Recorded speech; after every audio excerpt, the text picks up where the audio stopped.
Okay, everybody, all good things must come to an end. Thank you for that wonderful closing GAC. My name's Laurence Hunt. I'm from the University of Oxford. I'm the comms chair for this year's CCN. That means I write the emails and the tweets. And it falls on my shoulders to give the closing remarks for this year's conference. So what I don't want to do in these closing remarks is try to give my own summary of the science that we've all seen over the last 3.5 days. I think that would take me far longer than 15 minutes, and it would be a completely personal perspective. I think we all have our own individual highlights of the conference and the science that we've seen over these past few days. And if there have been particular moments that you've particularly enjoyed, that you want to share with your colleagues, that you want to watch again, all of the talks that have taken place on this main stage are being recorded, and they're going to be made freely available on YouTube shortly after the conference has taken place. So do please go ahead and share this with people who weren't able to attend in person. So instead of that, what I would like to do is try to provide an answer for a pretty simple and somewhat philosophical question, which is, why are we here? And I don't mean to ask that question in some deep existential sense, but instead in a really kind of practical sense. What brings us to be here together, sitting in this room at CCN today? And I think that there are kind of two ways to answer this question. The first is a very practical answer, which I've got a new perspective into this year through being a member of the organizing committee for the first time, which is just the practicalities of putting together a conference like this, of actually bringing us all to be together, sitting here in San Francisco and talking science together. And then the second thing that brings us here today is that we've chosen to come to CCN rather than some other conference. One of our, we won't call them competitors, but fellow conferences in the field, and we've chosen that CCN is the right conference for us. And so what leads us to think that CCN is a unique conference where we have a home? So my experience of going to CCN over the past few years, when the conferences were first taking place in person, back in New York and then Philadelphia and Berlin, and then online for the last couple of years, is that I just kind of merrily walked along. I went there as a postdoc, presented my data, and they just kind of appeared by magic.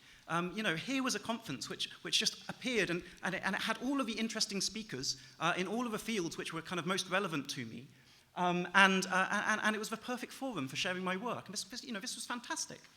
And I was kind of aware that there were some organizers who were kind of sitting in the background, who might be thinking about who was going to need to be invited and that kind of thing. But it was only this year when I finally got to sit on the organizing committee when I actually saw quite how much work goes in to putting together a conference like this and being able to bring together our community. And so CCN, just to kind of give you a very brief potted history, was founded by this kind of core team, this crackpot team of experts. Back in 2017 was the first conference, and then this is them photographed in Philadelphia in 2018. A couple of people, I think, are missing from this photograph. And it was kind of the brainchild of Kendrick Kay and Thomas Nassaleris, who then brought on board a range of other fantastic scientists from the field who decided to put on this new conference that brought together the three fields that constitute CCN.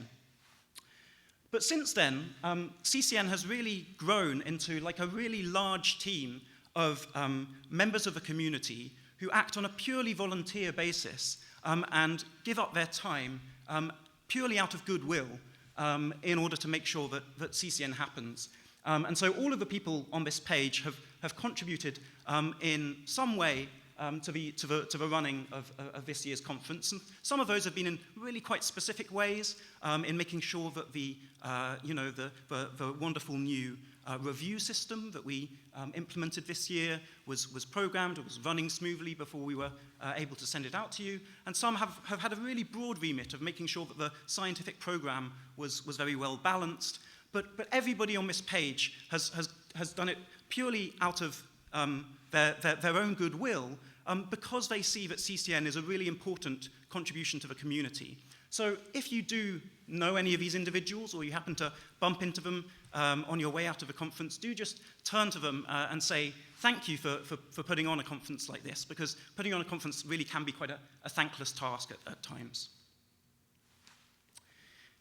The other people, the other thing that being on the organizing committee of a conference like CCN has made me realize is that we're still quite a young conference. We've only had 3 in-person meetings, and then we've had 2 online meetings. And so that means that we haven't yet built up a really strong base of financial security that other conferences which have been running for many more years have been able to build up.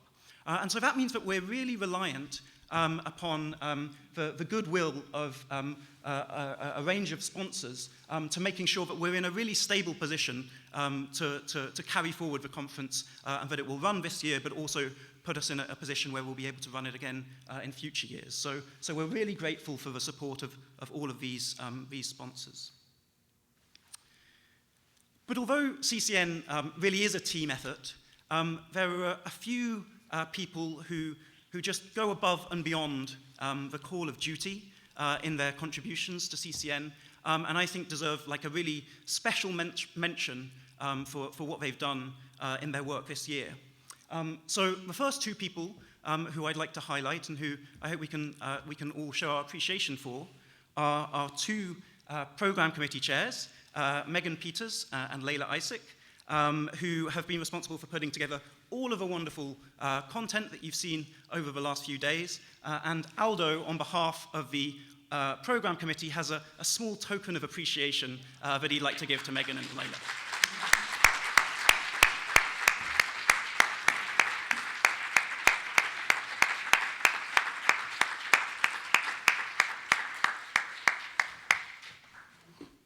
So in the spirit of planning and simulation and modeling, we got very creative, and we thought you need something for future meetings to remember by. Thank you very much. Thank you. You were wonderful.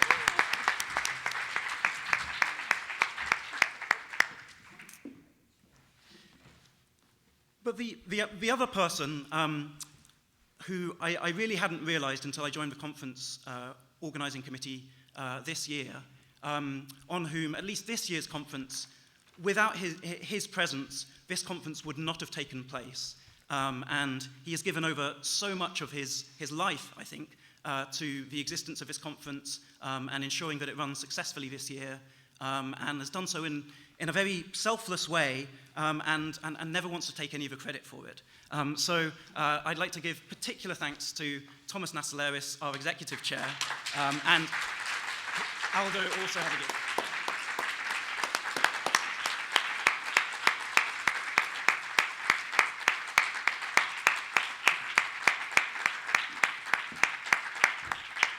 Thanks a lot. Thank you.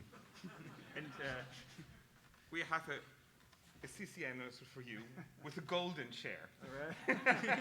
Awesome. Thanks. That was the shortest Oscar speech in history.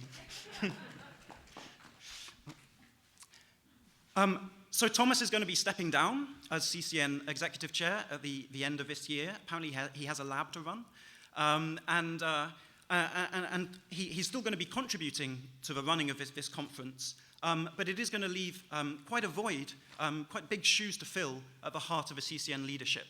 And so he is going to be chairing an open community meeting at the end of this conference. And if you have half an hour to spare after these closing remarks are finished, please do just come up to the front. We're just going to gather. We're going to have an informal discussion that Thomas is going to lead. And if you wish to volunteer in any way for serving for the future of the conference, or if you wish to just make suggestions as to how you think the conference could run successfully in future years, or just tell us what you thought went well, what you thought didn't go so well, please do come along, stick around for that community meeting. And so that brings me to probably the most important thing that makes sure that CCN happens every year, and that's you, bringing your wonderful science to present at CCN. CCN has taken an unusual strategy, particularly this year, of having so much of its program being subject to open competition. We had open calls for the GACs, open calls for the keynote tutorials, as well as all the contributed talks and posters. And again, until I sat on the organizing committee, I didn't ever quite realize the kind of existential dread that you feel from putting together, like, you know, a wonderful website and a wonderful plan for the conference, and then you're sitting 6 days away from a submission deadline, and you see that 10 posters have been submitted for CCN 2022.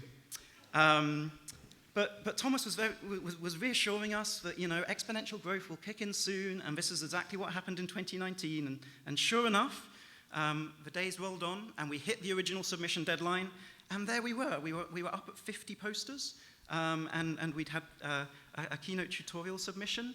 But then Thomas pointed out to us that there was a causal link between the refresh button on this website and the frequency with which submissions would come in. So we extended the deadline for another week, and that drove up the submission rate to a final total of 240 posters that we saw, and also the GACs and keynote tutorials.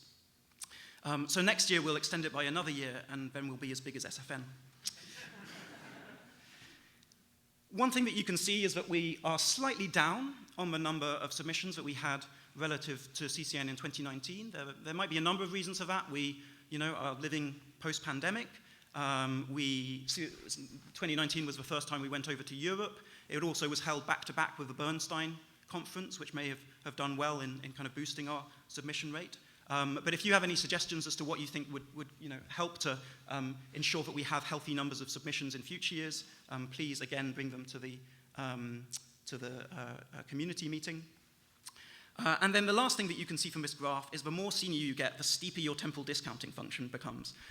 So the GACs and tutorial submissions really kept us hanging until the very last moment. Okay, so the second answer to the question of why we're here, and I'll try to be brief here, is what makes CCN unique. And I just want to mention two things that I think make CCN a really special conference in that it fills a niche that other conferences in the field do not yet fill. The first of this is that CCN is an explicitly interdisciplinary conference. So it explicitly tries to bring together these three fields: cognitive science, AI, neuroscience, and this is kind of embodied in the CCN logo. Entire think pieces have been written about this logo, and you can go and read these if you want to see the arguments that were made for setting up the conference in the first place. And so this year we decided to take on this kind of highly scientific approach of sticking pins in a piece of paper to see how we were doing as a community. So we did this down in the poster hall. And so this kind of gives us a sense of just how interdisciplinary the community is. Most people who attend CCN see themselves as belonging to at least two of these different fields. You can see a couple of things. You can see that we had one philosopher who attended this year's conference, and they are very welcome here. And you can also see that we kind of have a center of mass which draws us down towards cognitive neuroscience. And so, again, maybe if you belong to the AI field or cognitive science field and you want to suggest ways in which you think that we could attract in more people from those fields and kind of drag the center of mass more towards the center, please, again, bring those along to the community meeting at the end. And then the second thing that makes CCN a very unique conference is it's an extremely innovative conference in terms of the formats that it uses. So we've seen some of these this year, and what we've tried to do is we've tried to make sure that people really get the value of coming to a conference back in person again, and seeing what you can get from attending a conference in person that you really can't get, even despite the kind of wonderful things that have happened with online conferences over the past few years. And so I think we've all seen some of the great examples of this over the past few days: mind matching, some of the breakout discussions in the GACs, the great keynote tutorials that were led by wonderfully talented students and postdocs, and were really mind-blowing.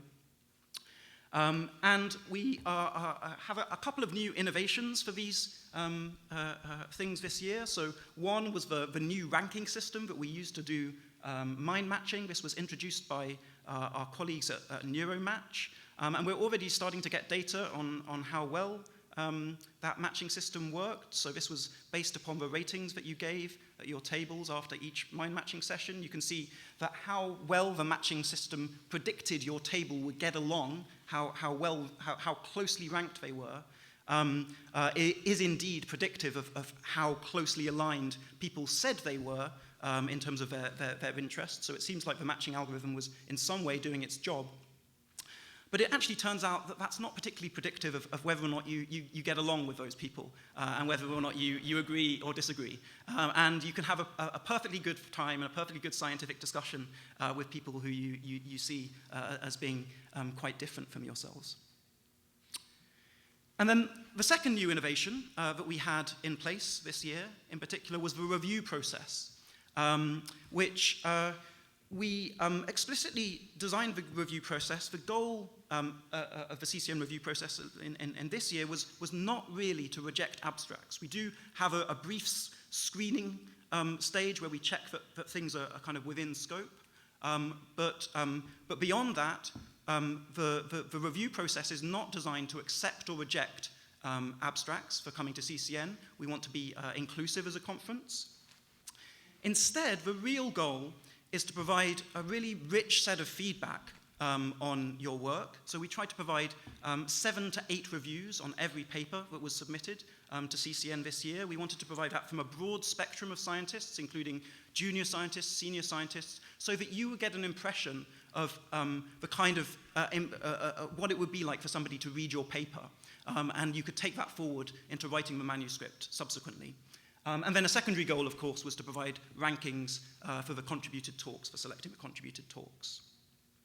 So this seemed kind of crazy when Thomas suggested it to us, like how on earth are we going to get 7 to 8 reviews for every submission? And it required real buy-in from the CCN community. And so the way that we got that buy-in was we kind of made it the default option for the first and last authors to be included in the review process. You had to untick that box to not be contacted about the review process. That wasn't the case for middle authors. And the result of that was indeed that the modal paper got, on average, 8 reviews from a wide range of different scientists at different levels. And each paper got at least 2 reviews. So we think that this was a real success, and we hope that you found the feedback that you got very useful.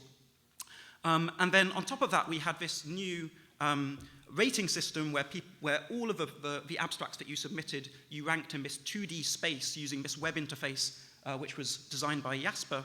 And that allowed us to get a kind of relative ranking of all of the papers that you reviewed so that we could get rankings for the contributed talks. And I hope that was reflected in the quality of the selections of the contributed talks that you saw over the last few days.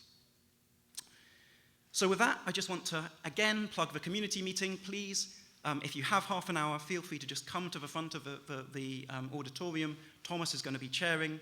But I would like to close the conference and say thank you all for coming, and we hope to see you again soon. Thanks.